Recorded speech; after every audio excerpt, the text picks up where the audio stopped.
Hi everyone, welcome back to my channel. If you are new, please go ahead and click the like button and subscribe button. Without further ado, if you are new to this channel, by the way, this is a channel that my goal is for autism to be understood and accepted. So without further ado, let's begin. So do you guys remember when I talked about why autistic people are often misunderstood? I think a few videos ago, I think it was my second one. I don't know if you know about that video, but I think you should go check it out. It's really good. But in this video, I'm going to be talking about how to better understand autism. So like if you have a parental figure, siblings, cousins, teachers, classmates, friends, or anyone that you know of is on the spectrum, this video, you will be learning about how to better understand them and how to sympathize and engage with them. That is not mean, abusive, and rude. Okay? So, let's begin. Now, to think about autism, I would think about it as kind of think of it as like a system that operates differently. Like, it's not broken, it's just, they operate kind of like autistic people. Like, a lot of autistic individuals, they process the world differently than we do, which is kind of why they may do stuff that are weird and unusual to us. So, like, for example, they may struggle with waiting. Like, if you struggle to read social cues, then, because like if you had to guess how long you'll have to wait, that will kind of bring a lot of anxiety, since a lot of autistic people crave predictability. So try to view them like they're not trying to be difficult, they just struggle with predictability and they just struggle with social cues. And then number two, when you're in a public place and there's loud, crowded sounds, strong smells, and just loud noises all over, like maybe loud music or just maybe people talking too loudly, that can bring in a lot of that can actually cause a sensory overload in autistic individuals.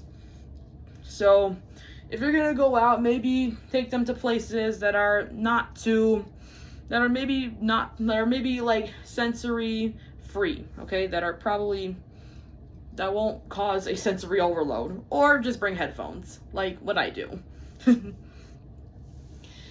and then now number 3, eye contact.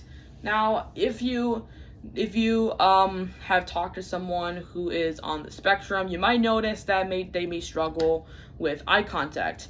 It's not that they're trying to be rude or they don't want to listen to you. It's just that for some autistic individuals like myself, eye contact may feel a little weird, or eye contact, looking away might help them listen more. Because like, imagine talking to someone that you don't know and you have to make eye contact with them. It may feel a little strange. So don't brush it off as if they're being rude. It's just they struggle, okay? We all have our struggles. That's ours. Now we got mutual understanding. So, like I said, a lot of autistic individuals communicate differently. So, like maybe we may like talk a lot about stuff that may be off topic, but don't assume they're just, I don't know, being weird. They just like to talk about different things. Like maybe if they want to talk about their favorite topic, engage with them, you know, maybe because that shows that you care for them. So if they want to talk about trains, then go engage with their topic on trains. Okay? And also, last but not least, we have communication. So when you're talking to an autistic individual, try to avoid using irony or sarcasm, or maybe like, how do I say this? Like misunderstanding jokes. Because a lot of autistic individuals takes it, like for some autistic people, it may take a little longer for them to kind of get jokes or get sarcasm or get irony, because sometimes they don't understand that. So try to be direct with your words. Try to mean what you say. Okay? And so with these things in mind, you will learn to understand them, be kind to them, and be their friend. Because remember, we are people too, and that not every disability is visible. That actually was a real saying that was hung up in my school. Like in the cafeteria, there was a billboard that said, not every disability is visible. And I find it really good since a lot of people, especially today, can sometimes brush it off saying, oh, he or she is not autistic. She's faking it. She's just doing it to get attention. Like, come on. And I know this one autistic YouTuber, her name is Kaylin. I think you should really go check out her videos. It's really good. Like about how to be more understanding. I think you should check her videos out. She's really good. She's really good. She actually has even said about autism, saying someone is not autistic is like saying that you can't see a flashlight's light when it's the middle of the daytime because you don't know where to look.